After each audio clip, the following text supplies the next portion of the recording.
Candy,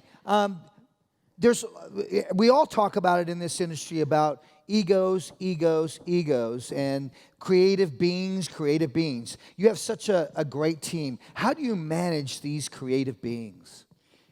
Well, teamwork makes the dream work. I mean, no doubt about it. You have to work together.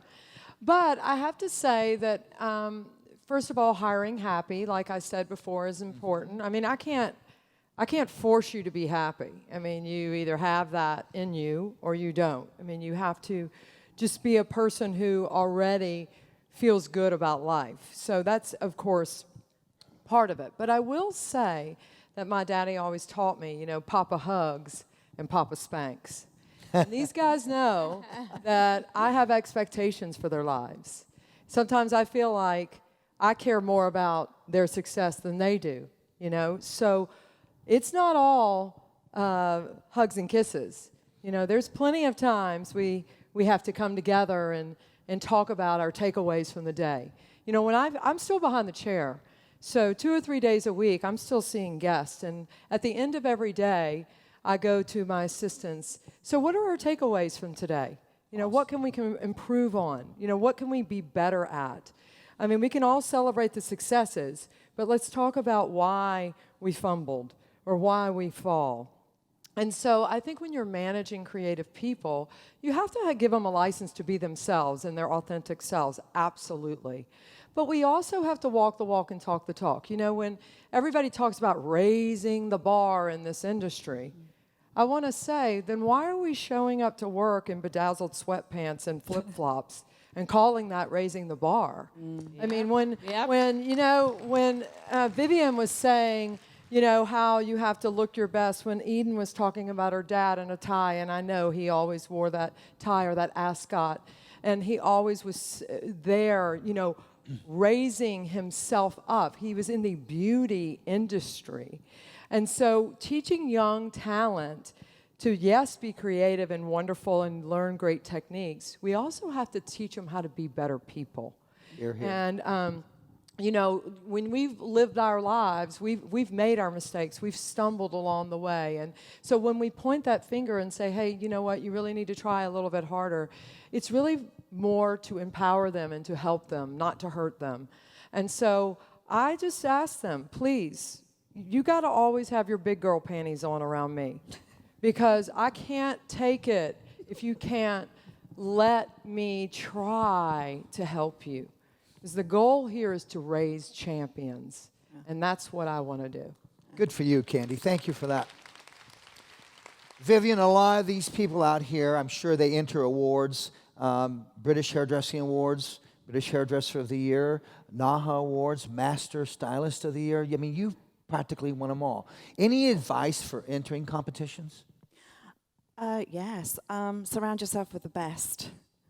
That's the first thing. And don't compromise beauty in the quest for being creative. And I know that whenever I enter an event, it always pushes me. And the most important thing is the journey of the team, the journey of creating a collection that's cohesive. And I've also been a judge for lots of competitions around the world. And very, very often, if it's a collection, you'll see a hero shot, and then you'll go, ooh, that's not quite so lovely. And a winning collection, every shot is a hero shot. And that's what makes it really hard to push the creative envelope, but keep the beauty, the cohesiveness, and to have something technically that's fabulous. And we are in the beauty business, so when we compromise beauty, it's fatal in my eyes. So I always look for a style that completes and it doesn't compete. And that, to me, is that winning formulation. And always a triangle. You taught me that. I love triangles. Okay, I've stalked this woman my whole life, and it's always somewhere in the hair is the triangle. Have I ever taught y'all that? Look at them. They're all saying it. I'm paying it forward, Vivienne. Thank you. Thank you. But quickly, a competition pushes you. And it's so exciting, and I like to coach people around this because it pushes you to dig deeper.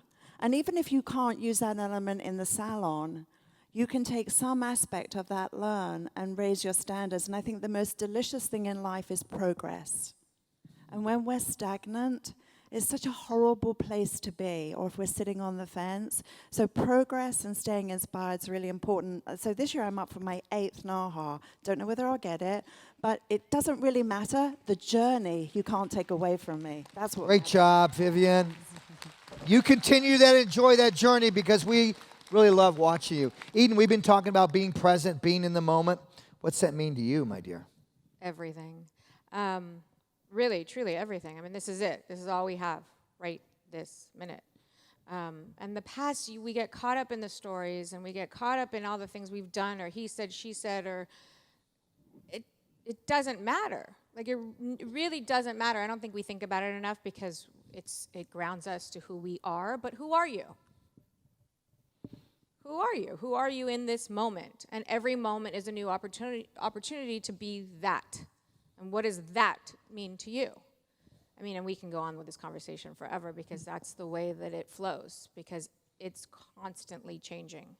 And the future doesn't exist at all. Because when you just said that you might not, I mean, I had a moment, and that's the truth. And I love you. Love you too. And that's the truth for all of us, realistically. Some more so than others. So in your present moment, and I struggle all the time. I struggle with the kids, with work, but just on a personal level, waking up and truly, truly, truly being happy. Higher happy, that's genius, by the way. Because what does it mean to be happy?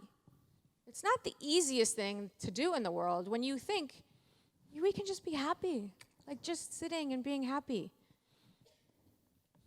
Then you have nothing and you're just with yourself and you find yourself unhappy. So these are things that I obviously think about a lot. But being in your present moment really, really is exactly that. And so simple and yet so complex. Thank you for that, Eden. Thank you. Larisa, I want to go back to social. You had mentioned that one of the good things about it was that you built a great clientele through social media, through your Instagram channel. So give us some tips, just some really quick tips in terms of how does that work for you? I can talk about this forever because I teach social media classes. Great. So I have a minute and a half. Okay. So first and foremost, the best tip I could give is post only the type of clients that you want. So I don't do men's hair. I don't want to do men's hair. So I don't post any men's hair. I like a type of clientele where I want to do more funky styles or more fun, vivid tones or balayage. That's the type of work that I want to do. And that's the only type of work that I will do.